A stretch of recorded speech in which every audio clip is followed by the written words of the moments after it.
Did you know that you can invest up to $7,000 towards your retirement and never have to pay taxes on it? It is called Roth IRA. So let's talk about it. Roth IRAs are big game changers in the investment world for retirement planning.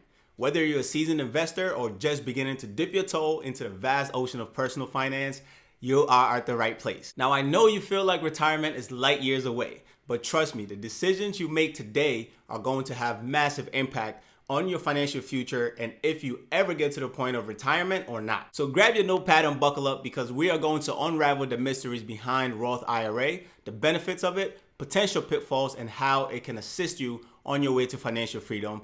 Let's get going.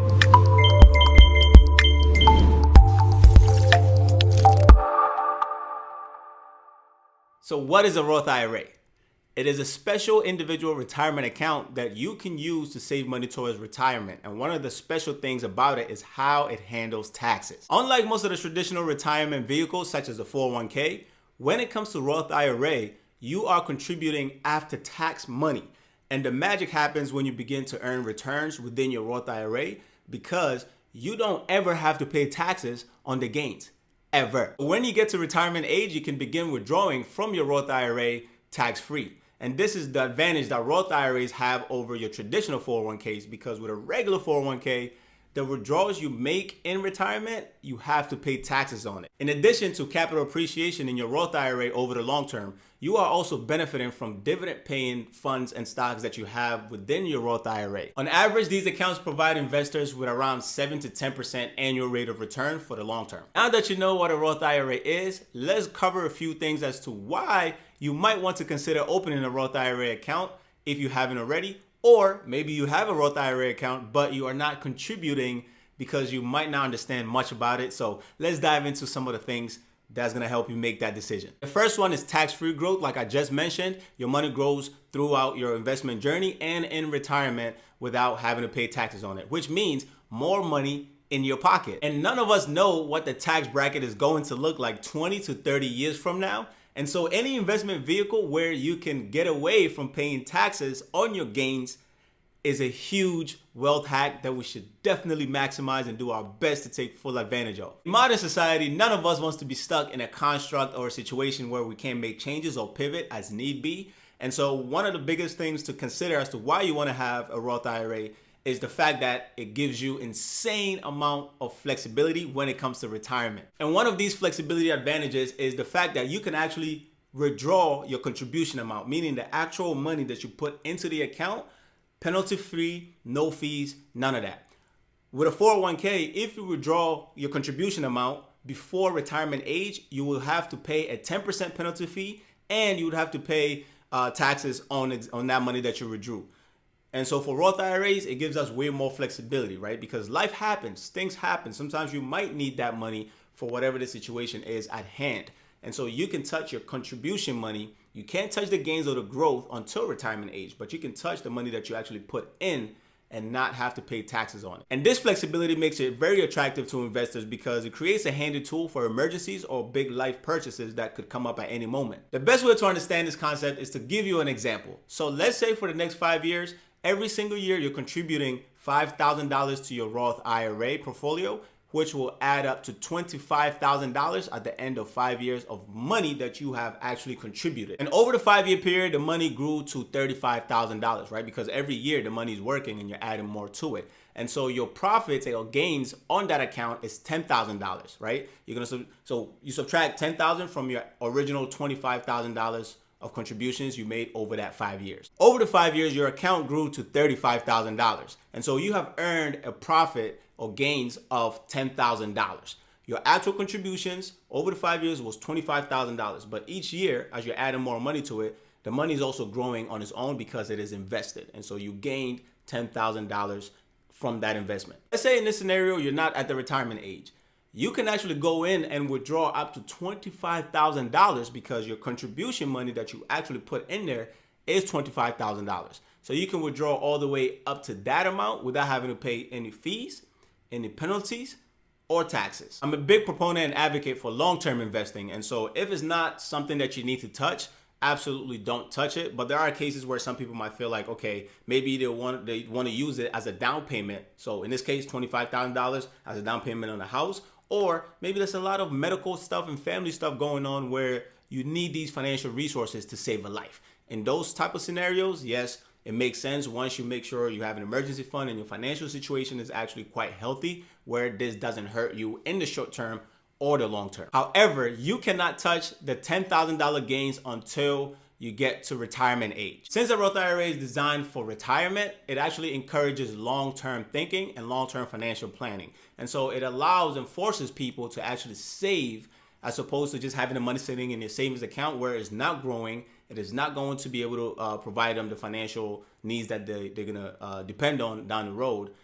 And in most cases, money sitting still gets used up, right? You will spend it, things happen, you start, enjoying more things that maybe you should. And I'm guilty of this myself. There are times during my financial journey over the years where, because I had the money sitting in my savings or in my checkings, which is worse, before you know it, the money is gone, and you're looking back over the months and years, and you're like, I had all this money, so where did the money go? You don't want to find yourself in that particular situation. Even at a young age, finding yourself in that situation, it doesn't feel good, it doesn't taste good, and you know the damage that's already being done. So picture what it looks like if you are 60, 55, 65, and you don't have any savings to fall back on. It is going to be extremely difficult to get back in the workforce. So in a nutshell, because a retirement account, it encourages us to save for the long term. And the earlier you start contributing to a Roth IRA or your retirement plan, the better, because you can take full advantage of something called compound interest. And in the simplest terms, it simply means your money growing exponentially over time. And the growth on your money is also growing more money for you. How do you get started and open a Roth IRA? First and foremost, there is an eligibility requirement, and one of those requirements is you must have earned income. You must have money coming in, because at the end of the day, if you're not making any money, how are you going to invest? With what money? This earned income can be money from part-time jobs, full-time jobs, summer gigs, or projects that you take on, maybe freelancing. And if you're somebody who's a little bit younger, or let's say you're a teenager, but you don't really have like a W-2, you can also just keep track of how much you're earning on a weekly, bi-weekly, or monthly basis. And so any money that you're actually earning, you can contribute some of that, or if you have the luxury to contribute most of that towards retirement, go ahead and do so. And check this out, there is no age limit on who can have a Roth IRA. Yes, even babies can have Roth IRAs. There's something called custodial Roth IRA, and so I encourage all the parents out there to do further research and definitely open this up for your kid, because you can begin funding your child's retirement today with $100 a month. If your kid is 2 years old, 5 years old, 10 years old, you will be shocked at what $100 a month over the next 10, 15, 20 years is going to look like. And you can basically have your kid's entire retirement fully funded before they even hit their 18th birthday. These days, you can open a Roth retirement account with almost any financial firm. And my two favorite ones are Vanguard and Fidelity. If you guys want a tutorial on that, make sure you leave that in the comments so then I can run a full tutorial on how to actually open these accounts and the best things to take advantage of within it. There are limits to how much you can contribute to this individual retirement vehicle. And so as of recording today in 2024, you can contribute up to $7,000 to your Roth IRA if you are at the age below 50 years old. For those that are 50 or above, your contribution limit for 2024 is $8,000. Now, I know many of us may not have that extra flexibility or have that freed up cash to be able to contribute, say, the $7,000 or the $8,000 for those above 50, but that does not give us an excuse to not make a conscious effort in putting something aside rather than nothing. It is better to have something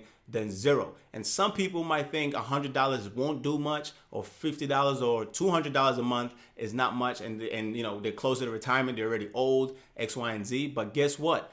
It is going to be a lot better for you to have something in there than absolutely nothing. And don't underestimate the power of compound interest. You will be surprised what it can do for you. If you're not able to max it out every year, that's perfectly fine, but definitely contribute something to it. And you can rework your finances to allow you to enjoy life, have fun, take care of your family responsibilities, and also make progress towards increasing your contributions to your Roth IRA. Some of the best hacks to being able to contribute more is when you get a tax refund, reroute that money into your Roth IRA. Why? Because you are doing and living and making things ends meet without the refund anyway. So don't approach and just view refunds as a way of just spending money, especially if you're somebody who needs to move a bit more responsibly when it comes to your finances. One of the ways you can increase your contributions to your retirement planning, reroute that refund money into your Roth IRA. Second life hack to contribute more to your Roth IRA retirement planning is if you get a performance bonus from work. Maybe it's $1,000, $3,000, $5,000, hopefully more than that, but whatever it is, you can reroute some of that money towards your retirement, and then you can enjoy the rest. Life hack number 3 is pay raises. If you get a pay raise, you can use some of that pay raise towards your Roth IRA, as opposed to maybe before you're like, hey, I didn't have enough money to put towards my Roth IRA because at the end of every month, there's not much left. Now you might have an extra $200, $300, maybe $500 because of your pay raise. You can use half of that money towards retirement planning in your Roth IRA, and then the other half towards other things that you wanted to kind of enjoy, or maybe you want to work on saving a little bit more in your regular savings account, or make progress towards, say, your credit card debt. Lastly, in this new world gig economy, there are a plethora of ways of generating extra income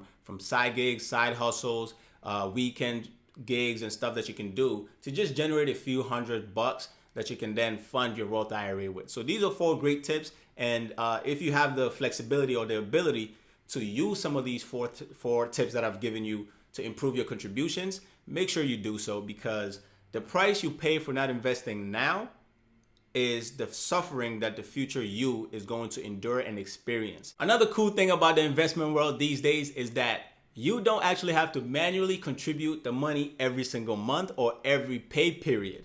You can automate the entire process. So you can literally automate within your Roth IRA account that on the 5th of every month, take, say, $200 from my checkings account and invest it in, say, the S&P 500 on the 6th or the 7th of every month. You can automate the entire process. And this is neat. Imagine every 2 weeks having to remember, oh, I got to go put money in it, and then I got to buy something with it. It's easy to forget. Life happens. Things are happening. And chances are it's harder to stay consistent because it requires an extra step. And we don't tend to want to do all of that work, right? So when you automate it, it becomes out of sight, out of mind, and whatever money is remaining in your checkings account, after that money comes out, whatever's left, you're going to make it work. If you see more money in your account, it's harder to be like, I'm going to put it outside and invest it for tomorrow, as opposed to, I see that Chinese food, or I see this bag, I see this trip, I know this party's going to be good, so I'm just going to spend the money on there, and then somehow later I will put it back. Doesn't really work, right? It's not effective. One of the many questions that people ask me is, hey, Bafi, when it comes to the Roth IRA, is it better to break out my contributions in terms of dollar cost averaging over the year? So let's say 500 every single month, or 540 every month for the entire 12 months. Or if I have the $7,000 sitting down, or $8,000 for those 50 plus, can I just put all the money in there, and is that going to have a negative impact, or how does that impact my overall returns? And the answer is, it actually doesn't matter. You can dollar cost average every single month for the 12 months, or you can just put it in there in terms of one lump sum. In the long run, your returns is exactly identical, is the same. There's no difference. What matters most is that you got the money in there, and time will do all the work while you go on about your life. When it comes to deciding where to invest the money within the account, you have a few options, right? And most of those are really stocks, bonds, or mutual funds. Now, don't worry if some part of it sounds confusing or complicated. There are plenty of resources that you can take advantage of, and you can learn as you go. In fact, I've made plenty of videos describing what stocks are, what bonds are, and what all these mutual funds and these other options are for you.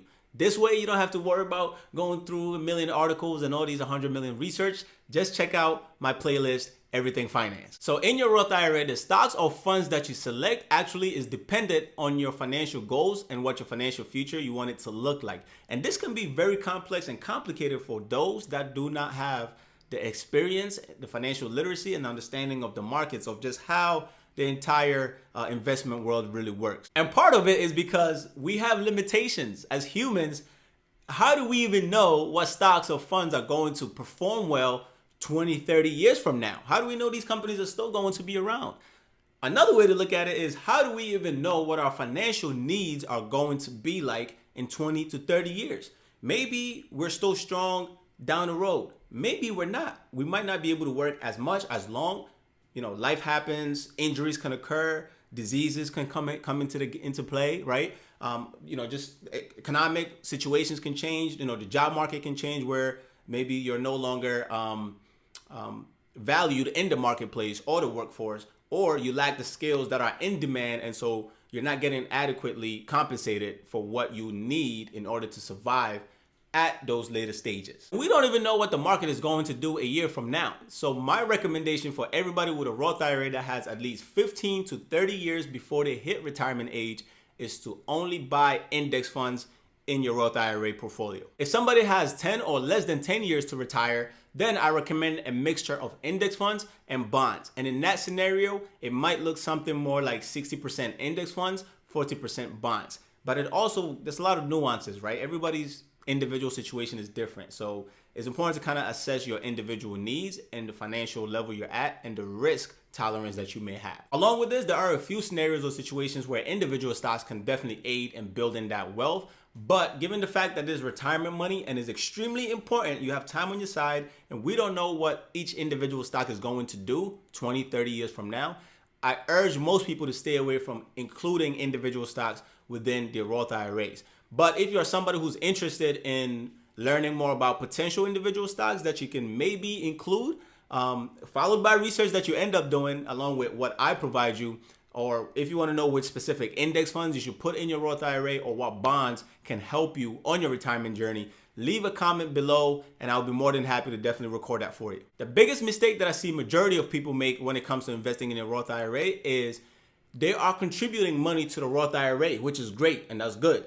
But that money has to be invested in the Roth IRA. And so they're putting money into the account, but that money is actually just sitting there. It is not invested in stocks, bonds, or index funds. And this is something that I come across on a daily basis. I get so many emails and DMs of people explaining their retirement situation, and they're like, hey, I've been investing or putting money into my Roth IRA for 5 years, for 8 years, 10 years, and it hasn't moved at all. The only thing I see in there is just the money that I've put in there. What is happening? Why is it not growing? And everybody keep talking about, the stock market is up and this is happening, but they don't get to see it. And that is because the money is actually not invested. It is simply sitting in the account. This is why access to financial literacy and financial information in this video here is so important, because without the knowledge of how these things operate, imagine sitting there for 10 years thinking that something is happening on your behalf and realizing that a simple video such as this could have saved you $50,000 or could have made you hundreds of thousands of dollars. With the exception of 401ks, which is basically managed by a financial firm that your company have hired to manage and oversee the 401k and the investments and where to put it and so forth. Granted, you can make some adjustments and changes into exactly what funds is available in there that you want the money to be in, but that's mostly automated and just managed by the financial institution that your company have hired. When it comes to Roth IRA, because it is an individual retirement account that you have created for yourself, there's no additional contributions, right? There's no match from your company. It's just you funding your own separate retirement account. And you have to almost think of it like as a checkings account, right? Money goes into your checkings account. It just sits there. Until you actually buy something with that money or do something with that money's not growing.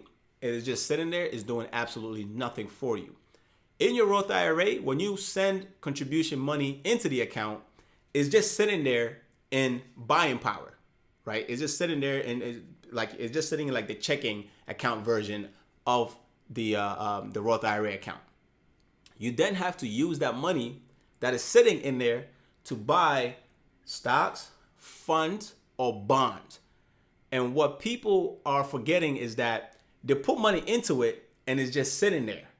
They forget the additional step of actually buying an investment within that account with the money that's sitting there. And that's such a huge problem and a big issue. And I hope that, going forward, hopefully you've never experienced that. And hopefully you don't. And if you know anybody with a Roth IRA, make sure that they are actually buying something with the money in the account. One of the easiest ways to do that and not make mistakes is to really automate that. So you can automate, like I said earlier, the contribution, and you can automate it to buy specific funds in that same cycle, and you don't have to worry about anything. I know that was a long spiel, but it's so important that you get the message and the information so you don't make this costly mistake that can cost you hundreds of thousands of dollars. And I've always stated losing money is bad, and in this case, hundreds of thousands of dollars is actually terrible because it is not easy for people to kind of gain that type of money. But what is worse is losing time, right? Imagine if this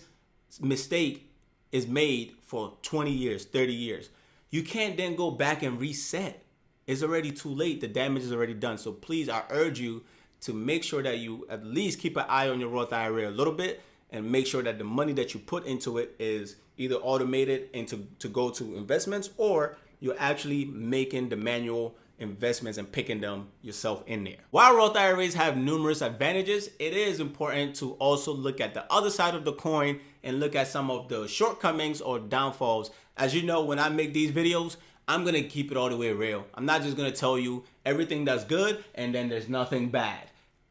Everything is a trade-off. All the decisions we make day to day, week to week, year over year, these are all trade-offs. There's something called opportunity cost. When we make one decision, we forego another gone opportunity, right? And so being good at decision making, emotional intelligence, investing is to understand different perspectives, and having all the information helps you make a more calculated, well-rounded decision that's in your best interest. The first example of these trade-offs is with a Roth IRA, you do not get the upfront tax deduction. Let me explain. Because you invest after tax dollars, it is difficult because the money is already taxed on it, right? And so for individuals or investors looking to kind of reduce their taxable income or reduce the amount of money they're just paying in taxes in the short term, you can't take advantage of it through a Roth IRA.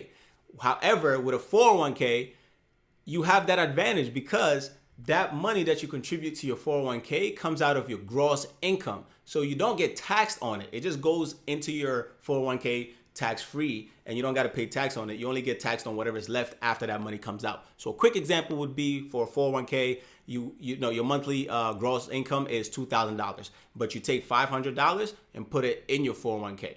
You can't be taxed on $2,000. You can only be taxed on whatever is remaining after the money goes in the 401k, which in this case is $1,500.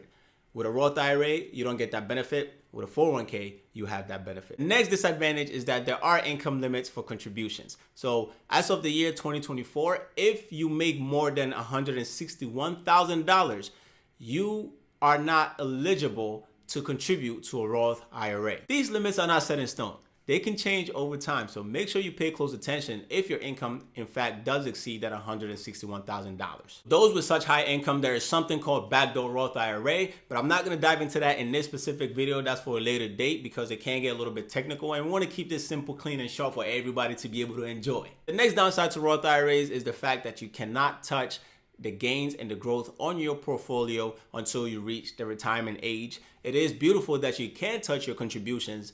However, sometimes you might want the flexibility of being able to touch the gains, which you will not be able to do so. The only accounts that you can really do that in is you can do that in the 401k, but you're going to pay hefty fees and hefty taxes. Aside from that, you can do that in your taxable brokerage account, which, let's say the money goes up, you can touch some of the profits, but keep in mind you will have to pay taxes on it, on your gains, once you touch the money. Another thing you want to keep in the back of your mind is the potential changes in tax laws. Right now, it's a huge advantage for Roth IRAs. You get to retirement age, you begin taking money out, and you pay no taxes on it. But between now and retirement, there can be a lot of changes along the way. And so that is a potential risk or a potential reality that can come in play where, how that tax law is written or delivered can change to where maybe you might pay a certain percentage on tax when you begin withdrawing, or just the structure of it can change. But as of right now, in 2024, there's no such changes coming, but that's something that is a reality that could potentially happen. The next challenge is investment options and choices. If you give people 100 funds to investing, chances are they're gonna be overwhelmed. It's too many options. It's easy for them to make a mistake, and they're actually gonna be in a position where they won't make any decision because it's just too much and they don't know what to do, or they will end up making the wrong decision. But if they have just a few selections that are geared towards their own best interest and what's really going to do right by them ethically, if you give them those type of few options, they're probably going to make there's a higher likelihood that they make the right decision. And so not everybody's really comfortable making financial decisions for themselves over the long term if they actually don't have the experience and the knowledge to know that they're doing it properly, right? And in these situations, the best thing to do is to get information from financial advisors and professionals that have the track record, have the experience, have the knowledge, have the accreditation that they can back up not just what they're saying, but they can prove it to you that they are qualified to actually teach others about these subjects and help them on their financial journey. Another way to gain some comfort and understanding on how to manage your own Roth IRA portfolio, which you're already doing because you're watching this video, which means you are into personal development, you're into learning about how these things work. So you're already doing your research and homework. So continue doing that. Reading books, watching some of these videos and content, looking at articles, Googling, whatever questions you have in Google. Keep it up. You're doing good. Another thing about Roth IRAs that I am not particularly a huge fan of is the contribution limit cap that's on it. For those under age 50, like I stated earlier in the video, it's $7,000. Anybody above age 50, you can contribute a maximum of $8,000. So if you have any more money beyond $7,000 or $8,000, you can't put it in a Roth IRA, which is kind of sad, right? And so it's really sad, but I do understand why it's designed that way specifically. For example, if you make $100,000 and you decide, and there's no cap, let's say there's no cap on the Roth IRA. You decided I'm going to put I'm going to live on 50K and put 50K in my Roth IRA every year and invest it. Over the next 10 years, I've invested what? Basically what? $500,000, right? And that money has probably grown to over $1 million. And so in 10 years, you can basically say, you know what?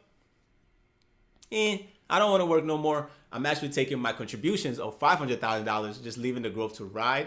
And you might just kind of be on a retirement or semi-retirement. The issue with that is, imagine if all the people making 100K plus, or 200K if there's no limit on it, or there's just no restrictions on it. We're gonna have a huge problem in the workforce because there's a lot of goods, products, services, needs that the world need for businesses and everybody to provide, and you need people to work to do these things, right? Like that Amazon Prime shipment that you're expecting in 2 days, that's not coming. That customer service that you need to get on the phone with quickly because you only have like 15 or 30 minutes, you might end up having to waste 3 hours just sitting on there trying to get a representative. That mechanic you might want to meet or need to get your car fixed, they might not be available. Just all these other different services that we depend on and enjoy on a regular basis that allows us to be more productive, innovative, efficient. We're going to have problems because imagine if half the tech people that fix all the bugs, that handles all these softwares and cloud computing and fixing everything on the back end, whether cybersecurity, you name it, whatever. Imagine if because they get paid a lot. So imagine if half of them is like, well, I'm just going to do it for 10 years, stack my money and leave. We're going to have a huge problem. So everything is a trade-off. Like I said, I'll give you both sides of it and you make your own decision and what works best for you. I do wish that the contribution limit was a little bit higher, maybe 15,000, but hey, they don't pay me enough to make those decisions. I know that I went on a tangent again, but it is important to put some of these things in context because sometimes if you lack certain information, you can only see in one scope or in one lens. And so you might assume or think that everything is designed to actually hurt you or go against you, but it's actually not, dependent on where you're sitting at and your understanding of how the economic machine operates, right? And so having these other perspectives, other insights into how things work, as opposed to just being in your personal bubble and just the only things that affect you is what you're kind of centered and focused on, that small perspective will actually hurt you in the long run because it's almost like trying to apply a different rules. It's like trying to apply soccer rules to a basketball game, right? It doesn't work because you're playing the game with the wrong tools, with the wrong perception and skills. And so that's why I like to, cover everything in that regard. But let's talk about the final drawdown that I'm actually not a big fan of when it comes to Roth IRA. Just kidding, it's not a Roth IRA specific. This is just in general when it comes to investing for anybody is market risk. Like any investments, the performance of that specific asset that you've purchased within your Roth IRA is subjected to market conditions and market volatility. So when you invest, be prepared and understand that yes, there are times where your portfolio is going to go down. It's not always going to go up. And volatility is a normal part of the investment process. So when you see these things happening, don't freak out. Don't go and take your money out. Don't stop contributing, because you will miss out big time. Volatility is perfectly normal. It's part of life's up and downs. But over the long term, if you continue feeding the money printing machine, you're going to be way more satisfied than upset when you realize that you're in retirement and you're chilling at the beach, or you're hanging out with your grandkids, or you're just doing whatever the hell you please. So before you pick any specific fund, stock, or bonds, make sure you've actually done the proper homework. And if you don't know how to do that, get the professionals to help you out, because your retirement do depend on that. In a nutshell, the Roth IRA is like a secret weapon for building wealth over time by putting money into it now, to the point where down the road, you actually don't have to trade more time for money by working, and your money has been working for you for so many years that you get to enjoy the benefits and the fruits of your labor. Like I said earlier, it might feel like retirement is light years away, but starting early is the best way to maximize your money, your time, and your investments. So consider opening a Roth IRA, watch your money grow, and take a step forward into a better financial future. I'll see you in the next episode. Cheers.